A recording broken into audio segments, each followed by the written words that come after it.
Hari ini, kita akan mengenal lebih banyak tentang kupu-kupu. Terdapat lebih dari 20.000 spesies kupu-kupu yang hidup di setiap benua, kecuali Antartika. Kupu-kupu tidak bisa hidup di Antartika, karena kupu-kupu adalah hewan berdarah dingin. Tubuh kupu-kupu tidak akan berfungsi dengan baik saat suhu turun di bawah 13 derajat Celcius. Maka dari itu, kebanyakan kupu-kupu hidup di hutan hujan tropis. Hutan hujan tropis memiliki banyak bunga berwarna cerah yang menyediakan nektar sebagai makanan kupu-kupu. Nektar adalah cairan manis yang terdapat pada bunga. Kupu-kupu adalah serangga. Ini berarti mereka memiliki 3 bagian tubuh utama, yaitu kepala, toraks, dan abdomen. Kupu-kupu memiliki 6 kaki. Selain itu, kupu-kupu juga memiliki sesuatu yang beberapa serangga tidak memilikinya, yaitu sepasang sayap.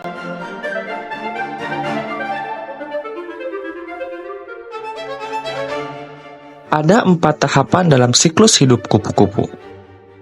Pertama, kupu-kupu betina meletakkan telur di atas daun tanaman. Inilah tempat di mana kupu-kupu baru memulai kehidupannya. Telur tersebut umumnya berbentuk bulat atau lonjong, dan kadang-kadang telur ini juga memiliki motif berupa garis-garis. Kedua, telur menetas menjadi ulat yang disebut larva. Ulat memiliki pola atau garis yang menarik di tubuhnya. Pola atau garis pada ulat berfungsi untuk perlindungan atau kamuflase. Pola dan garis itu juga berfungsi sebagai peringatan bagi predator. Ulat harus memakan banyak makanan untuk tumbuh. Maka, ulat mulai memakan tanaman tempat mereka menetas.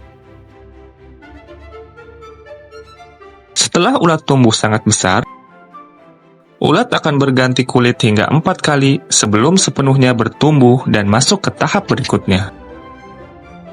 Pada tahap ketiga, ulat sudah mulai tumbuh sepenuhnya dan membentuk pupa untuk selanjutnya menjadi kepompong. Ini memungkinkan ulat untuk berhibernasi dan berubah menjadi kupu-kupu. Selanjutnya, bagian-bagian tubuh ulat terurai dan bagian tubuh kupu-kupu mulai terbentuk. Pada tahap keempat, kepompong menjadi transparan dan menampilkan sayap kupu-kupu yang berwarna-warni. Saat kupu-kupu keluar dari kepompong, sayapnya masih lemah dan terlipat. Kupu-kupu membutuhkan waktu sekitar 3 atau 4 jam untuk belajar terbang.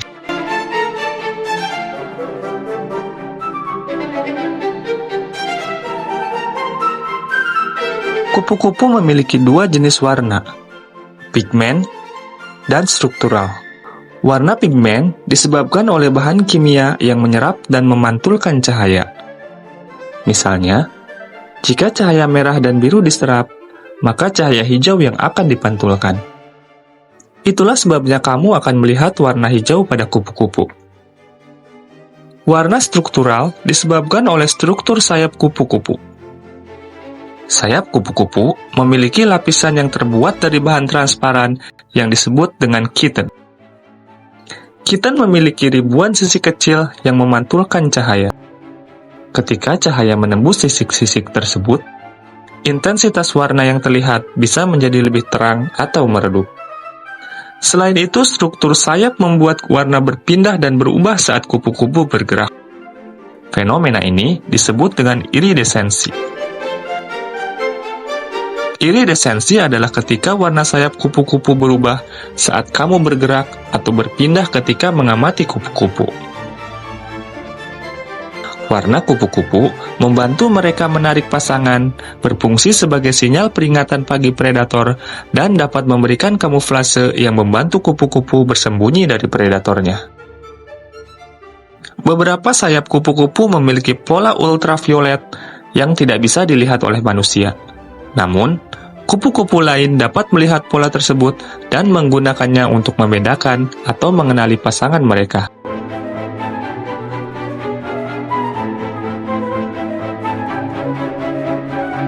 Karena ulat membutuhkan vitamin dan mineral yang tepat untuk tumbuh, ulat hanya memakan daun dari jenis tanaman tertentu. Namun, ketika ulat berubah menjadi kupu-kupu, maka kupu-kupu meminum nektar dari bunga. Kupu-kupu juga meminum air dan sari buah, serta mendapatkan makanan dari getah pohon. Kupu-kupu juga memakan bagian tubuh hewan yang mati dan membusuk, atau hal lain yang ditemukan di alam. Kupu-kupu juga meminum air dari genangan lumpur, untuk menyeimbangkan semua nektar manis yang dikonsumsi, serta membantu kupu-kupu mendapatkan mineral yang dibutuhkan oleh tubuh. Kupu-kupu meminum nektar dari bunga atau buah yang membusuk menggunakan lidah panjang yang disebut proboscis. Proboscis memungkinkan kupu-kupu untuk menyedot semua nektar dari bunga. Proboscis mirip dengan sedotan. Kupu-kupu hidup dengan mengkonsumsi cairan. Maka dari itu, proboscis sangat memudahkan kupu-kupu untuk mengkonsumsi makanannya.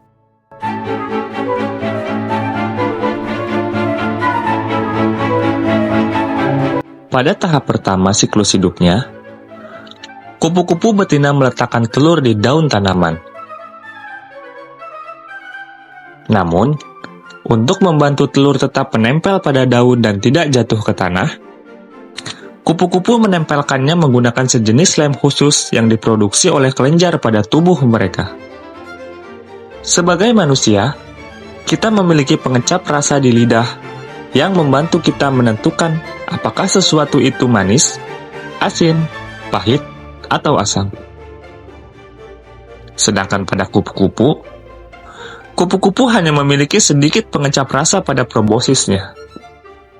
Kupu-kupu juga memiliki beberapa pengecap rasa di antena mereka. Tetapi sebagian besar pengecap rasa kupu-kupu sebenarnya berada di kaki kupu-kupu.